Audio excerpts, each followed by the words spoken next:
dream halls of the Creator. Something that I haven't told you about, but that I have seen. Now, he begins to tell you a story. Okay, wait. I'm in a room, right?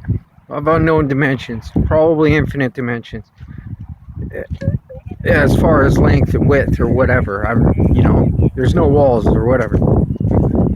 But there are these sort of curtains of light and threaded tapestries. And at the beginning of each one is like the beginning of a story, right? And as he begins to tell you a story, you are drawn into it. It becomes reality.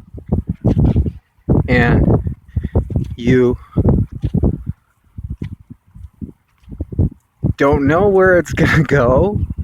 You know, but they're lessons. Now, if you all of a sudden your suspension of disbelief gets interrupted, you leave that story behind. It's a very fascinating vision that he gave to me. The dream halls of the Creator.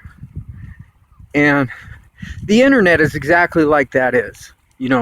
Anything you go and you research, you start researching, and you're gonna get dragged down, or the rabbit hole, typical example. You don't know what's gonna happen. Alice in Wonderland, she didn't know what was gonna happen. But this is an example of like kind of what I was shown. And now the beauty of it is that I'm beginning to suspect that that's exactly what this is. This entire thing. And this story is called The Knowledge of Good and Evil, but I'm calling it the God Machine because that's exactly what's going on here. Okay? But before the God Machine was made, the laughable God Machine, before it was made, this has always been what it is human beings standing behind, like the Wizard of Oz or the little guy in Spaceballs, standing behind their giant idol and presenting themselves as it or as a god. I don't care how, but just beautifully fascinating with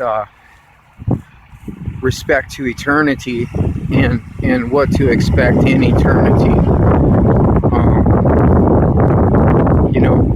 And so also comforting in the fact that like whatever evils are in the world really weren't something that really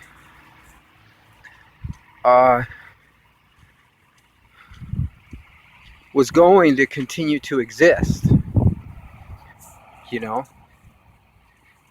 and that we're looking forward to other things like this, but who knows what, so it's beautiful. But I think that's something that certain fallen ones were trying to copy or whatever. I don't care how it plays out. Like maybe God was giving us hints, with things like role-playing games and Dungeons and Dragons and a letter from Hidden Hand, and all these other things. In the long run, it's like God is love, okay? And the laws there are basically like whatever you're doing that is harmful to love is a crime, okay? So adultery, murder, theft, betrayal. That's what, you know, that's what it is. Martyrdom was a beautiful thing.